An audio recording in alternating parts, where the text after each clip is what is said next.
2026년 은이 금 상승률보다 2배 더 폭등한다면 믿으시겠습니까? 여러분, 지금 귀금속 시장에서 아주 기이한 일이 벌어지고 있습니다. 금 가격 말 그대로 미쳤습니다. 사상 최고치를 매일 갈아치우고 있죠. 2025년 온스당 4,000달러를 뚫어버렸습니다. 우리나라뿐만 아니라 전 세계에서 종이 도는 곳 쓰레기가 된다며 금을 쓸어 담고 있고 각 국중앙은행들도 달러를 버리고 금고에 금을 쟁여두고 있습니다. 그러다 보니 2025년 금 가격은 약 59%나 폭등했어요. 그럼 은은요? 은은 얼마나 올랐을까요? 뭐 금 따라서 조금 올랐겠지? 라고 생각하셨다면 경기도 오산입니다. 숫자를 들여다보면 완전히 다른 그림이 보입니다. 금이 59% 오를 때 은은 무려 112% 폭등했습니다. 올해 초에 은에 1억을 묻어뒀다면 지금 2억 1천만 원이 됐다는 소리입니다. 이미 지난 얘기 해봤자 못 산 사람만 배 아파요. 하지만 아직 기회는 남아있어요. 여기 2026년 예상 가격을 보세요. 우리 은희의 예상 상승률이 참 아름답죠? 이건 그저 감으로 정한 게 아니라 수학적으로 예측된 수치입니다. 이제 그 근거를 하나하나 파헤쳐 보겠습니다. 근거 1. 금은 비율의 회귀 법칙. 금은 비율은 금 가격을 은 가격으로 나눈 값인데요. 쉽게 말해 금 한 개를 사려면 은 몇 개를 줘야 하나입니다. 금이 4,000달러고 은이 100달러면 비율은 40입니다. 은 40개로 금 한 개를 살 수 있다는 뜻이죠. 역사적으로 이 비율은 평균적으로 40배에서 60배 사이를 왔다 갔다 했습니다. 마치 고무줄처럼 늘어났다가도 결국 다시 원래 자리로 돌아오는 겁니다. 이걸 금융에서는 평균 회귀라고 부릅니다. 그럼 지금의 금은비는 어떨까요? 영상 제작일 기준 금이 온스당 4,200달러, 은은 60달러이기 때문에 약 1대 70 정도 됩니다. 평균보다 훨씬 높습니다. 다시 말해 은이 금에 비해 지나치게 저평가되어 있다는 뜻이죠. 역사가 이걸 반복적으로 증명합니다. 1980년 전설적인 헌트 형제 사건 당시에는 17배까지 떨어졌었고 2011년 은가 폭등기에는 이 비율이 32배까지 좁혀졌어요.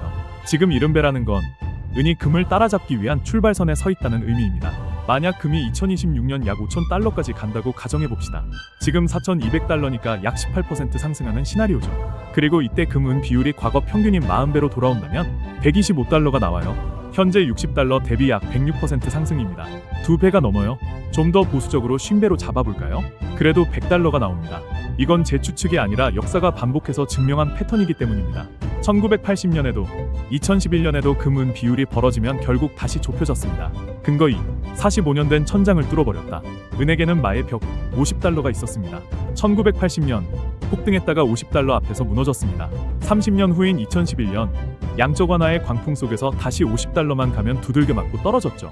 장장 45년 동안 갇혀있다 보니 악마의 금속이란 별명을 얻게 되었어요. 그런데 지금은 가격이 얼마죠? 60달러입니다. 완전히 뚫어버렸어요. 전문 용어로 블루 스카이 브레이크아웃. 머리 위에 저항선이 없는 파란 하늘만 있는 상태입니다. 50달러 위에 물린 사람이 없습니다.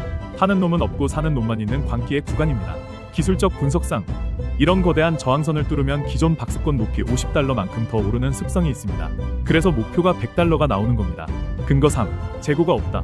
금은 대부분 장롱에 보관되지만 은은 실물 산업에서 엄청나게 소비됩니다. 태양광, 전기차, AI 반도체, 미래 산업의 쌀이 바로 은입니다. 특히 태양광 패널이 연간 2억 온스라는 은을 블랙홀처럼 빨아들이고 있습니다. 그럼 생산은? 전 세계 은 생산량은 연간 약 8억 온스에서 수년째 정체 중입니다. 광산 개발에는 최소 5에서 10년이 걸려 내일 당장 늘릴 수가 없어요. 문제는 창고가 비어가고 있다는 겁니다. 런던과 뉴욕 거래소의 실물 재고가 절벽처럼 줄고 있습니다. 사겠다는 사람은 줄을 섰는데 물건이 없으면 부르는 게 값이 됩니다. 과거 팔라듐이나 리튬이 부족했을 때 1년 만에 3에서 4배 폭등했던 것처럼 똑같은 일이 지금 은에서 벌어지고 있습니다. 근거 4. 채굴 원가 상승. 마지막으로 생산자 입장에서 봐야 합니다. 바로 채굴 원가입니다. 첫째, 인건비 폭등. 남미나 멕시코 같은 주요 은 생산국에서 광산 노동자 임금이 계속 오르고 있습니다. 둘째, 에너지 비용 급등. 은채굴은 엄청난 전력과 연료를 소비합니다. 러우 전쟁 이후 에너지 가격 급등이 채굴 원가에 직격탄을 날렸죠. 셋째, 광산품위 하락. 쉽게 캘 수 있는 고품위 광산은 이미 다 개발됐고 이제는 더 깊이, 더 어렵게 캐야 합니다. 중요한 건 광산 개발에는 5에서 10년이 걸린다는 겁니다. 가격이 올라도 생산량은 당장 못 늘어나요. 그리고 광산 회사가 손가락 빨지 않으려면 이제 최소 35달러 이상은 받아야 합니다. 즉, 은 가격이 예전처럼 20달러대로 폭락할 일은 거의 없다는 겁니다. 아래는 막혀있고 위는 뚫려있는 형국입니다. 정리하자면 2026년 은 가격이 최소 100달러에서 120달러까지 갈 수 있는 이유는 첫째, 금은 비율의 역사적 평균 회귀. 이건 수학적 필연성이에요. 70배로 벌어진 고무줄이 40에서 50배로 다시 좁혀지는 과정입니다. 둘째, 45년짜리 박스권 돌파. 50달러라는 거대한 저항선을 돌파했고 이제 위에는 막을 게 없습니다. 셋째, 산업 수요 폭발과 재고 소멸. 첨단 산업이 은을 엄청나게 소비하고 있지만 재고는 바닥나고 있습니다. 구조적 쇼티지 상황입니다. 넷째, 채굴 원가 상승, 인건비와 에너지 비용 상승으로 은 가격의 바닥이 단단해졌습니다. 하방 리스크는 제한적이고 상방만 열려있는 구조죠. 금은 2026년 5,200달러 정도, 약 20% 상승이 예상됩니다. 훌륭하죠. 하지만 똑같은 돈이라면 은은 최소 70%에서 100%, 즉 2배 수익을 노려볼 수 있는 자리입니다. 제가 금보다 은을 더 공격적으로 모으는 이유입니다. 물론 투자는 본인의 몫입니다. 하지만 명심하십시오. 같은 귀금속 안에서도 누가 더 저평가되어 있는지 보는 눈이 중요하다는 것. 금은 이미 뉴스에 다 나옵니다. 옆집 철수 엄마도 압니다. 그런데 은은 아는 사람만 압니다. 45년간 악마라 불리던 금속이 깨어나고 있어요. 여러분이 지금 이 영상을 보고 계신다는 건 이미 남들보다 한 발 앞서 정보를 접하고 계신 겁니다.